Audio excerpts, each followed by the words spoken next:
வணக்கம். இந்த வாரம் இசை ரசிகர்களுக்கு ஒரு கொண்டாட்டமான வாரம். இசைஞானி இளையராஜா அவர்களுடைய 81வது பிறந்தநாள், அதாவது 80 வயது அவருக்கு பூர்த்தி அடைகிறது. இதை ரசிகர்கள் பல விதத்துல கொண்டாடிட்டு இருக்காங்க. இசைஞானி இளையராஜா அவர்கள் தலைமையிலேயே சென்னையில ஒரு இசை திருவிழாவே நடந்திருக்கிறது. ஜூன் 2, 3, 4 அப்படின்னு 3 நாட்கள் 3 டிஃப்ரெண்ட் இசை கச்சேரி ஏற்பாடு செய்யப்பட்டிருந்தது. இதுக்கு இசைஞானியே தலைமை தாங்கி நடத்தி காட்டியிருக்கிறார். இதுல 2ஆம் தேதி நடந்தது திரு சிக்கில் குருச்சரன் கர்நாடிக் மியூசிஷியன், திரு L Subramaniam world renowned violinist மற்றும் மேண்டலின் மியூஜா ராஜேஷ், இவங்க 3 பேரும் சேர்ந்து ஒரு கச்சேரி பண்ணியிருக்காங்க.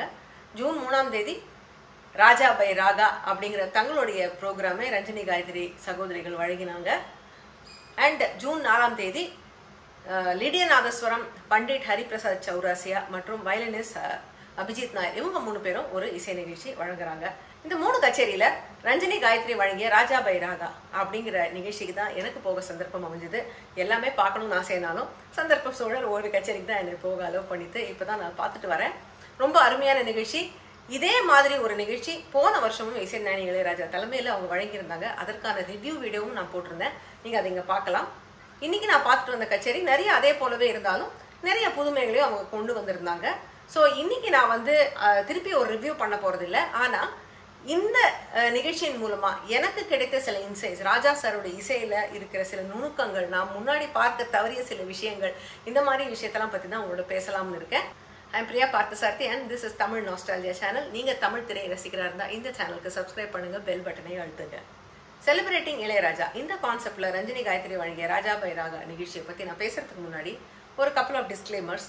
முதல்ல இதுல நான் இந்த கான்சர்ட்டோடைய வீடியோவை என்னால் போட முடியாது. நான் போன வருஷம் ரிவ்யூ போட்டு பார்த்தேன், நிறைய பேர் அதோடைய வீடியோ போடுங்க கேட்டிருந்தாங்க. அந்த வீடியோ உரிமை என்கிட்ட கிடையாது. அது ராஜா சாரோ அல்லது ரஞ்சனி காயத்ரியோ யார் வெளியிடுவாங்கன்னு தெரியல. ரெக்கார்டிங் பண்ணிட்டு இருந்தாங்க முழு நிகழ்ச்சியும். ஸோ எப்பயாவது வரும் யூடியூப்ல, அது எப்போ வருமோ அதை நீங்கள் பார்க்க வேண்டியது தான். என்கிட்ட அதற்கான உரிமையும் கிடையாது, நான் அதை போடுவது சரியும் இல்லை. நான் சில ஹைலைட்ஸ் ஆடியோ கிளிப்பிங் மாத்திரம் தான் எடுத்துகிட்டு வந்திருக்கேன். அதை உங்களோட ஷேர் பண்ணுறதுல எனக்கு அவசியமே இல்லை. டிஸ்க்ளைமர் நம்பர் 2, ராஜா சாரோட இசையை சிலாகிக்கிறதுனால மற்றவங்க இசையை சுமாருன்னு நாங்கள் சொல்கிறதா எடுத்துக்கவே கூடாது. ரஞ்சனி காயத்ரியை கூட நிறைய பேர் கேட்டிருந்தாங்க, ஏன் நீங்கள் ராஜா சாரோடைய கர்நாடிக் சாங்ஸ் எல்லாம் பர்ஃபார்ம் பண்ணுறீங்க, மற்ற இசையமைப்பாளர்கள்லாம் ஏன் பண்ணலை அப்படின்னுட்டு கேட்டிருந்தாங்க. அதற்கான பதிலையும் ரஞ்சனி காயத்ரி அவர்கள் தமிழ் நாஸ்டால்ஜியாவுக்கு கொடுத்த இன்டர்வியூவில் விளக்கி இருந்தாங்க. அந்த வீடியோ நீங்கள் இங்கே பார்க்கலாம். ஸோ இந்த நிகழ்ச்சி என்ன அப்படிங்கிறத நான் முதல்ல ப்ரீஃபாக சொல்லிடுறேன். எலாபரேட்டாக வேணும்னா நீங்கள் நான் சொன்ன மாதிரி என்னுடைய சென்ற வருட ரிவ்யூவை நீங்கள் போய் பார்க்கலாம். ஸோ ப்ரீஃப்லி ராஜா சாரோட மியூசிக்கை ஒரு கர்நாடிக் மியூசிக் கச்சேரி ஃபார்மேட்ல இவங்க வழங்கியிருந்தாங்க. அதாவது ஒரு கர்நாடிக் கான்சர்ட் நீங்க எடுத்தீங்கன்னா அதுல ராக ஆலாபனை இருக்கும், கல்பனா ஸ்வரங்கள் இருக்கும், தானம் பாடுறது இருக்கும். ஸோ இந்த மாதிரி நிறைய விஷயங்கள் இருக்கும். இது சினிமா பாட்டில் இருக்காது. ஆனா இந்த 2 எலிமெண்ட்ஸையும் ஃபியூஸ் பண்ணி கொடுத்தது தான் இந்த கான்சர்ட். இதுல முக்கியமா ரஞ்சனி காயத்ரி சிஸ்டர்ஸ் 3 விதமான ஒரு டிஃப்ரெண்ட் தீமேட்டிக் ப்ரெசன்டேஷன்ஸ் பண்ணியிருந்தாங்க. முதல்ல அவங்க பண்ணது சப்தஸ்வரா அப்படிங்கிற ஒரு கான்செப்ட், சப்தஸ்வரத்தின் ராஜா அப்படின்னு. அதாவது 7 ஸ்வரங்கள்லையும் இப்போ நீங்க ராகங்கள் எடுத்துக்கிட்டீங்கன்னா அதுல ஒரு ஆதார ஸ்வரம்னு இருக்கு, ஒரு சில ராகத்தங்களுக்கு அடையாள ஸ்வரம்னு இருக்கு, இல்ல பேஸ் ஸ்வரம், அதாவது எந்த ஸ்வரத்தை ஆரம்பிச்சு அந்த பாட்டு வருது அப்படிங்கிறதா அந்த ஸ்வரத்தோட அடையாளம். இந்த மாதிரி ஒரு ஸ்வரத்துக்கும் ஒரு ராகத்தை அவங்க எடுத்துக்கிட்டு அந்த ராகத்துல அந்த ராகத்தை முதல்ல பாடி காமிச்சு அதுக்கப்புறம் அதுல ஒரு ராஜாசருடைய பாட்டையும் அவங்க பாடினாங்க. இதுதான் அந்த சப்தஸ்வர கான்செப்ட். இதுல அந்த 7 ஸ்வரங்கள் பிளஸ் மத்தியமத்துக்கு 2 ஸ்வரமா எடுத்துக்கிட்டு அது தவிர ஒரு சாப்பாசாங்கிற கான்செப்ட்ல 9 ராகங்களை அவங்க பிரசன்ட் பண்ணாங்க. இன்னொரு கான்செப்ட் அவங்க கொடுத்தது கிரகபேதம் அப்படிங்கிறது. அதாவது ஒரு ராகத்தில் ஆரம்பித்து அந்த ராகத்தை ஒரு நோட்டா ஸ்ருதி ஷிஃப்ட் பண்ணி பாடுறதுக்கு பேர் கிரகபேதம்னு சொல்லுவோம் கர்நாடிக் மியூசிக்ல. இதையும் அவங்க செஞ்சாங்க. ஸோ இதுல ஒரு 6 ராகம், ஒரு ராகத்தையும் ஸ்ருதி மாத்தி வேற ராகம் மாத்தி அதுலயும் ராஜா சாருடைய பாடல்களை ஒன்னொன்னா அவங்க ப்ரெசென்ட் பண்ணாங்க. அப்புறம் கடைசியா அவங்க பண்ண இன்னொரு கான்செப்ட் என்னன்னா சின்னஞ்சிறு கிளியே பாடல் இருக்கு இல்லையா, பாரதியாருடைய பாடல் சின்னஞ்சிறு கிளியே கண்ணம்மா, இந்த பாட்டை எடுத்துக்கிட்டு இதுவும் ஒரு ராக மாளிகை சாங். இதுல ஒரு 5-6 ராகம் இருக்கு. ஸோ அதுல அந்த பாட்டை பாடிட்டு அதுல அந்த ராகத்துக்கு ஏற்ற ஒரு ராஜா சார் பாட்டையும் பாடினாங்க. ஸோ கான்செப்ட் இதுதான். ஒரு ராகத்தை அடிப்படையா எடுத்துட்டு அந்த ராகத்தை விளக்கும் விதத்துல அது கர்நாடிக் வேல அந்த ராகத்தை பிரசன்ட் பண்ணிட்டு அதுக்கப்புறம் அதுல இருக்கிற ஒரு சினிமா பாடலையும் அவங்க பண்ணி காமிச்சிருக்காங்க. ஸோ இதுதான் அண்டர்லைன் கான்செப்ட். ஸோ இது மூலமா நான் தெரிஞ்சுக்கிட்ட இந்த கான்செப்ட் அட்டன் பண்ணதுல எனக்கு ஒரு ரொம்ப ஹைலைட்டா தெரிஞ்ச சில விஷயத்தை பத்தி தான் இப்போ நான் பேச போறேன். ஸோ முதல்ல எனக்கு தோணினதுன்னா எத்தனை ஒரு ரேர் ராகங்களை ராஜா சார் மூலியமா நமக்கு வந்து ரொம்ப பரிச்சயமான ராகமா இருக்கு அப்படிங்கிறது. ஏன்னா இந்த கான்செர்ட் அவங்க ஆரம்பிச்சதே வந்து சிந்து பைரவி படத்துல வந்த மரி மரி நின்னே பாடல் மூலமா தான். மரி மரி நின்னே மோனலிக மரி மரி நின்னே மோனலிக நீ மனசுன தயரானோ மரி மரி நின்னே பாடலை பாடிட்டு அவங்க அப்படியே பாடறியேன் படிப்பறியேன் பாடி முடிச்சாங்க. அதை பாடறியேன் படிப்பறியேன் பள்ளிக்கூடம் தானறியே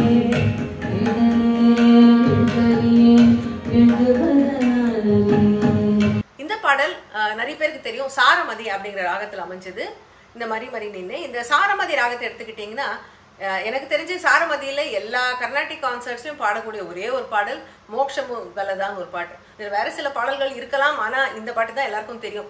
ஸோ கர்நாடிக் மியூசிக்லயே வந்து இந்த ராகம் வந்து பாப்புலர், ரொம்ப பாப்புலர்னு சொல்ல முடியாது. எப்பயோ ஒரு தடவை தான் இந்த பாட்டையே பாடுவாங்க. ஆனா இந்த ராகத்தை அவ்வளவா கீர்த்தனைகள் கூட இல்லாத இந்த ராகத்தை எடுத்து இன்னைக்கு எல்லாருக்கும் சாரமதின்னு ஒரு ராகம் இருக்கு அப்படி தெரியும்னா அதுக்கு வந்து மரி மரி நின்னே தான் ஒரு காரணம். ஸோ அந்த அளவுக்கு வந்து சில ரேர் ராகங்ஸ் எல்லாம் எடுத்து அவர் கையாண்டிருக்கார். அதே போல பார்த்த வழி பார்த்தபடி குணா படத்துல வந்து பாடல் இல்லையா, அது வந்து பாவனிங்கிற ராகத்துல ஒரு போட்டாருங்கிறது ராகத்தை பத்தி தெரிஞ்சவங்க எல்லாருக்கும் தெரியும். ஸோ அந்த மாதிரி ஒரு ரேர் சாங்ஸ், ரேர் ராகாஸ் எல்லாம் எடுத்து அவர் ரொம்ப ஒரு சகஜமா கையாண்டு எல்லாருக்கும் அதை பரிச்சயமாக்கியிருக்காரு. இப்போ நீங்க அந்த சாரமதி ராகத்தை வேற யார் எங்க போட்டாலும் நம்மளால டக்குன்னு ஐடென்டிஃபை பண்ண முடியாது. காரணம் வந்து இந்த மரி மரி நின்னே பாடல் தான். ஆனா இந்த பாட்டை பத்தி ஒரு கான்ட்ரவர்சி இருந்தது. நான் இந்த போன வீடியோலயும் பேசியிருந்தேன். அதாவது இது வந்து தியாகராஜ சுவாமிகள் இந்த பாட்டை ஒரிஜினலா மரி மரி நின்னேங்கிற பாடலை வந்து காம்போதி ராகத்துல தான் போட்டிருந்தாரு. ஆனா இளையராஜா அதை சாரமதியில போட்டாருன்னு அப்போ கொஞ்சம் அதை பத்தி பேக்லாஷ் இருந்தது. இதை பத்தி ராஜா சார் நிறைய விளக்கிக்காரு, இன்னும் விஷயம் அதை பத்தி பேசினாரு. ஆனா அவர் சொன்ன ஒரு விஷயம் ரொம்ப நல்லா இருந்தது. அவர் என்ன சொன்னார், இதை வந்து இந்த மாதிரி ராகம் மாத்தி போட்டதுக்காக அவர் சொன்ன ஒரு பதில் ரொம்ப என்னை கவர்ந்தது. இதே ராகத்துல அமைக்கணும்னு நான் நினைக்கல. ஆனா இந்த பாடல் அப்படி ஃபுல்லா அப்படி கம்ப்ளீட்டா நான் எழுதின சுரத்துக்கு அப்படி கரெக்டா இருந்ததுனாலதான் போட்டேனே தவிர மரி மரி நின்னையே இந்த ராகத்துல போடணும்னு நான் போடவே இல்லை. இது வந்து தியாகராஜ சுவாமி எனக்கு பண்ணின ஆசீர்வாதமா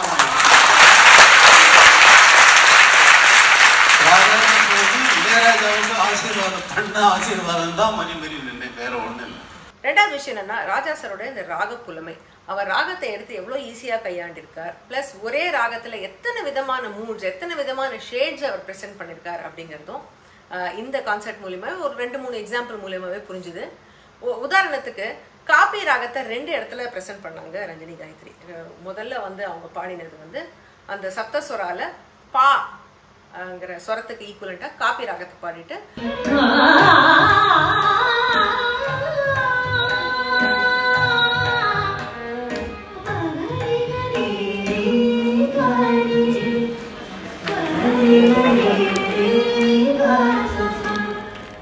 அதுக்கு ராஜா சாரோடைய பாடலான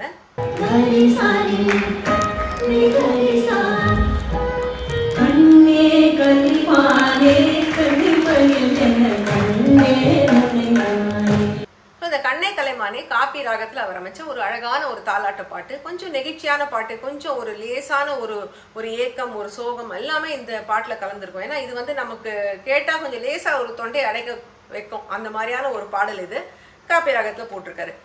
ஆனா இதே காப்பி ராகத்தை அவங்க திரும்பியும் சின்னஞ்சிருக்கிலேயே, அதுலயும் முதல் ஸ்டார்டிங்கே அந்த பாட்டுல வந்து காப்பி ராகம் தான். ஸோ சின்னஞ்சிருக்கிலேயே பாடும்போது இதே காப்பி ராகத்தை வேற ஒரு பாடலாக பிரசன்ட் பண்ணாங்க.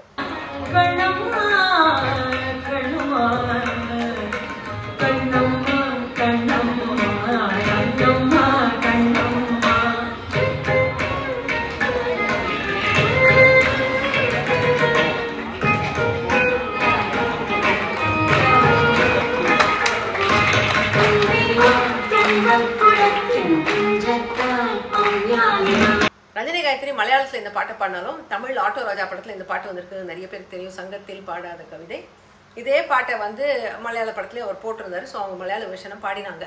இந்த பாட்டை நீங்க கேளுங்க. இது வந்து ஒரு ஜாயஸ் கொண்டாட்டம்னு சொல்லணும். இந்த காப்பியில வந்து there is nothing but just happiness oozing out of every ஸ்வரம். அந்த அளவுக்கு ஒரு ராகத்துல இவ்வளோ டிஃப்ரெண்ட் ஷேடு, அதாவது ஒரு 180 டிகிரிஸ் டிஃப்ரெண்டான ஒரு ஷேடை வந்து ஒரே ராகத்து மூலியமா கொண்டு வந்திருக்காரு. ஒரு பாட்டு வந்து நெகிழ்ச்சினா, இன்னொரு பாட்டு வந்து அப்படியே ஒரு துள்ளல். ஸோ இந்த ரெண்டு விஷயமே இந்த ஒரு ராகத்துல சாத்தியப்படுது. அப்கோர்ஸ் அவர் காப்பியில நிறைய பாட்டு போட்டிருக்காரு, ஒரு ஒரு பாட்டுலயும் ஒரு ஒரு ஷேடு வந்தாலும் இது ரெண்டு வந்து ஒரு நல்ல கான்ட்ராஸ்டா அவங்க ப்ரெசென்ட் பண்ணாங்க. ஸோ இதுவும் வந்து ராஜா சாரோட இசையில ஒரு கவனிக்கத்தக்க விஷயம். இதே போல அவங்க சுத்த தன்யாசி ராகத்துக்கும் 2 பாட்டு ப்ரெசென்ட் பண்ணாங்க. இது வந்து ரஞ்சனி காயத்ரியே மென்ஷன் பண்ணாங்க ஸ்டேஜில். இந்த 2 பாட்டு, ஏன்னா இந்த 2 பாடல்கள்லையும் இருக்க டிஃப்ரெண்ட் ஷேட்ஸை நாங்கள் ப்ரெசென்ட் பண்ணுறதுக்காக இந்த ராகத்துக்கு கிரகபேதம்ல ஒரு ராகமாக அமைஞ்சது இந்த சுத்த தன்யாசி. அதில் 2 பாட்டு கொடுத்துருந்தாங்க. அவங்க பாடிய முதல் பாட்டு வந்து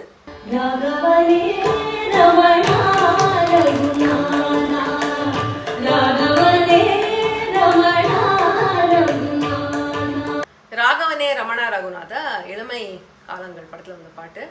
ஒரு கடவுளை நினைத்து பாடும் ஒரு பக்தி பாடல் மாதிரி தான் இருக்கும். இது ரொம்ப கிளாசிக்கலாக இருக்கும். அதாவது அந்த ராகத்துல வந்து நான் கிளாசிக்கல் எலிமெண்ட்ஸ் இருக்காது. முழுக்கவே அந்த பாடல் ஒரு கிளாசிக்கல் பாடலாகத்தான், சிம்மால வர ஒரு செமி கிளாசிக்கல் பாட்டுன்னு வச்சுக்கோங்களேன், அப்படிதான் அமைஞ்சிருக்கு. ஆனா இதே ராகத்தை அவர் வந்து இப்போ சமீபத்துல வெளிவந்த விடுதலை படத்துல வந்த காட்டு மல்லி பாட்டிலும் சுத்த தன்யாசியில பாடியிருக்காரு.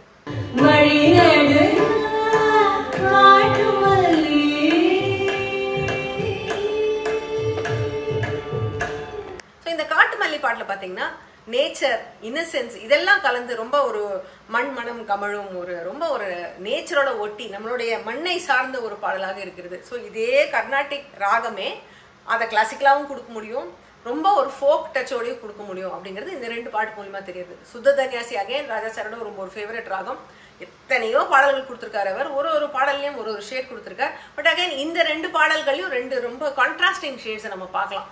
ஒன்று வந்து கிளாசிக்கலாகவும், ஒன்று வந்து ரொம்ப ஃபோக்காகவும். ஸோ இந்த அளவுக்கு வந்து ராகங்களை வந்து எந்த இடத்துல ஒரே ராகத்தையே வித்தியாசமான இடங்கள்ல கையாளும் போது அவர் வித்தியாசமா கையாண்டிருக்கிறார். ஸோ அதுதான் அவருடைய அந்த ராக திறமையை, அந்த ராக ஆளுமையை காட்டுற ஒரு விஷயமா நான் பார்க்குறேன். ஸோ இந்த கான்சர்ட்ல ரஞ்சினி காயத்ரி வந்து ஒரு ஃபுல் ஃப்ளெட்ஜட் ராகம் தானம் பல்லவியும் ப்ரெசென்ட் பண்ணாங்க. ராகம் தானம் பல்லவினா ஒரு ராகத்தை எடுத்துட்டு அதில் வந்து ஒரு ஆலாபனை பண்ணி அதில் தானம் பாடி அதுக்கப்புறம் ஒரு 2 லைனை பல்லவியாக எடுத்துட்டு அதை நிரவல் பண்ணி அந்த ராகத்தோடைய சாயலை ஃபுல்லாக வெளிக்கொண்டு வரதுக்கான ஒரு விஷயம் தான் இந்த ராகம் தானம் பல்லவி. அதை வந்து தர்பாரி கானடா அப்படிங்கிற ராகத்தில் அவங்க ப்ரெசென்ட் பண்ணாங்க.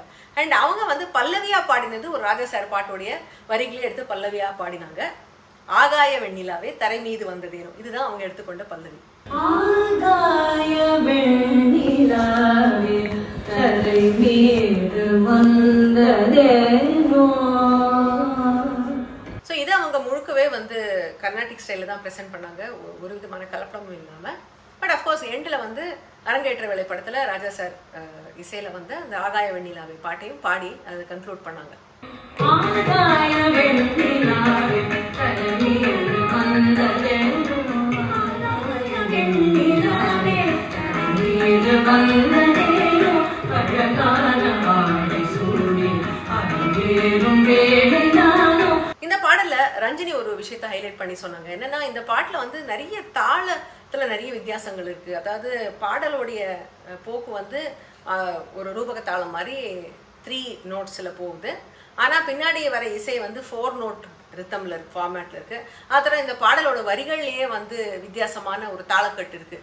ஆகாய வெண்ணிலாவே தரை மீது வந்ததேனோ, அழகான ஆடை சூடி. அதாவது பாட்டு வந்து ஃபுல்லா மெலோடிக்கா இல்லாம அதுலயும் ஒரு அப்ஸ் அண்ட் டவுன்ஸ், அந்த ஒரு ரித்மிக் ஸ்ட்ரக்சர் இருக்கு பாட்டுலங்கிறதுனால. ஸோ இது எப்படி இந்த 3 விஷயத்தையும் பிளெண்ட் பண்ணி ஆனா ரொம்ப ஸ்மூத்தா நம்ம கேட்கும் போது ஒரு விதமான டிசனன்ஸும் இல்லாம ரொம்ப ஸ்மூத்தா இருக்கிறது எப்படி பண்ணீங்க அப்படிங்கிற மாதிரி அவங்க ராஜா சார் கேட்டாங்க. அதுக்கு ரொம்ப அழகா பதில் கொடுத்தாரு ராஜா சார். இந்த தாளத்தில் அமைக்கணும், இது இப்படி போகணும் அப்படி போகணும் நல்லா பிளானிங்கே இருக்கவே இருக்காது.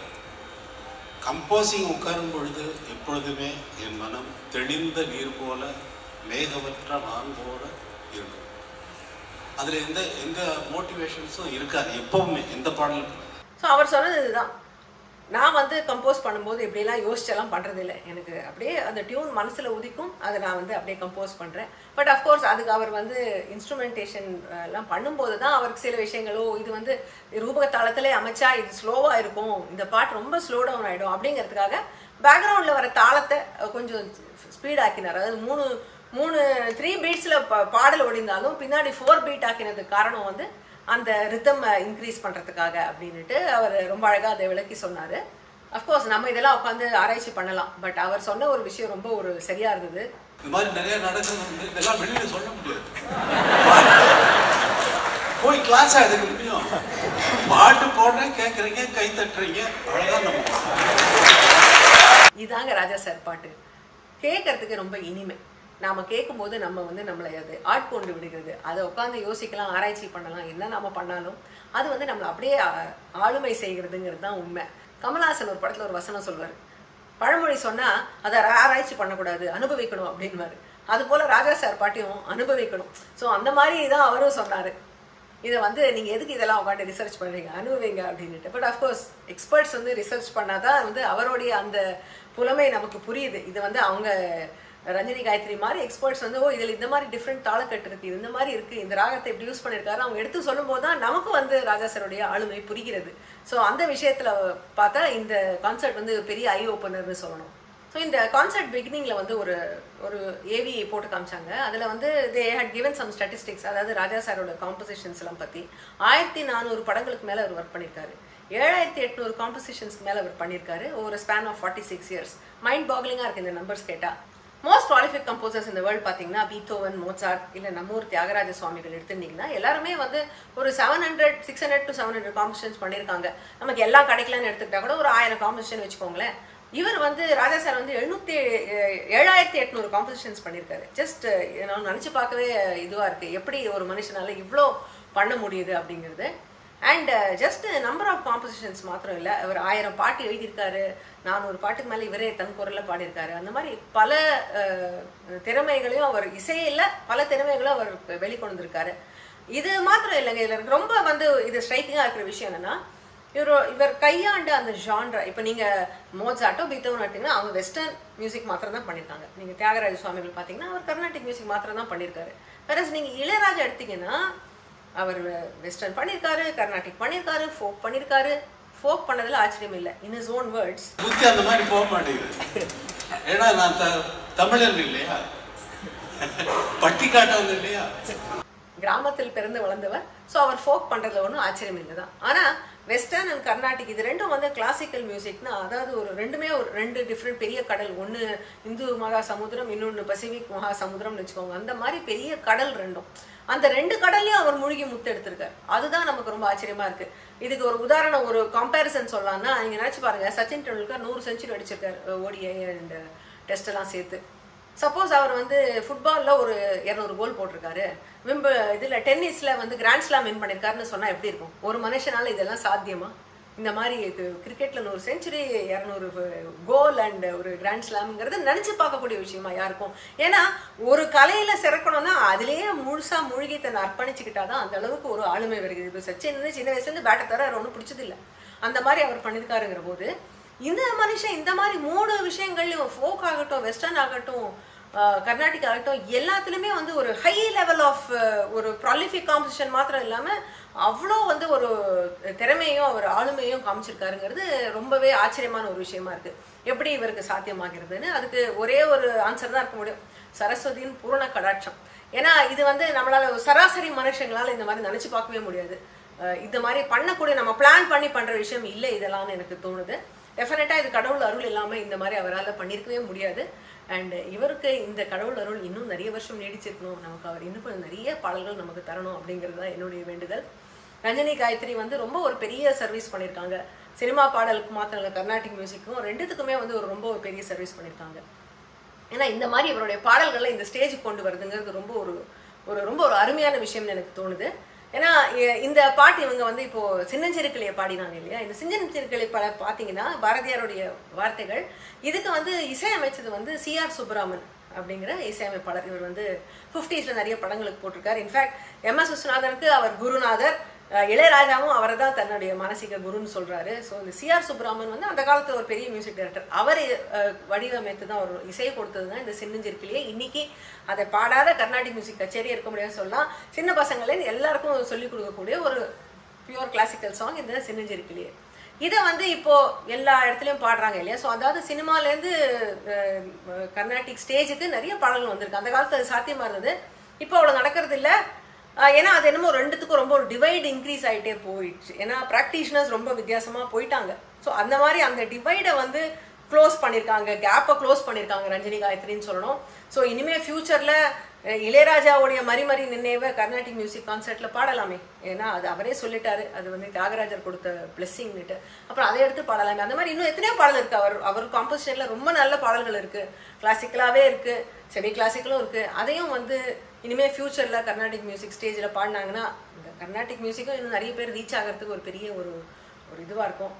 கர்நாடிக் மியூசிக்கில் ரொம்ப ஊறினவங்க வந்து அது எப்படி அப்படின்னு இதுக்கு மறுப்பு தெரிவிக்கலாம். பட் இதுவும் ஒரு ஆங்கிள். ஏன்னா இந்த இசை வந்து எல்லாரையும் சென்றடையணும், இன்னும் காலங்காலத்துக்கு தழைக்கணும்னா அது எல்லாரையும் ரீச் பண்ணுறது ரொம்ப இம்பார்ட்டன்ட். ஸோ அந்த விஷயத்துக்காக இந்த பாடல்கள் வந்து எடுத்து கையாளுறதுல ஒன்றும் தப்பில்லைங்கிறது என்னுடைய தாழ்மையான கருத்து. ஸோ அந்த ஒரு விஷயத்துக்காக இது ஒரு பெரிய சர்வீஸ் கொடுத்துருக்காங்க ரஞ்சினி காயத்ரின்னு சொல்லணும். So all in all it was a very enjoyable concert. இந்த கான்சர்ட் அவங்க மற்ற சிட்டிஸ்லையும் பண்ண போகிறாங்க அப்படிங்கிறது என்னுடைய நம்பிக்கை. ஸோ அந்த மாதிரி உங்கள் சிட்டியில் அவங்க வந்தாங்கன்னா டெஃபினட்டாக போய் பாருங்கள். ராஜா பை ராகாங்கிறது ரொம்ப ஒரு அருமையான concept.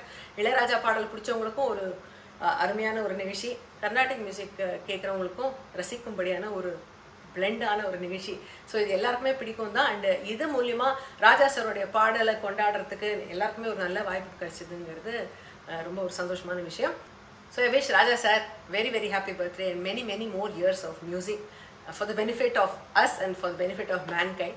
So thank you. Bye bye. Tamil திரை இசை சார்ந்த பல சுவாரஸ்யமான தகவல்களுக்கு தமிழ் நாஸ்டால்ஜியா யூடியூப் சேனலுக்கு சப்ஸ்கிரைப் பண்ணுங்க, பெல் பட்டனை அழுத்துங்க.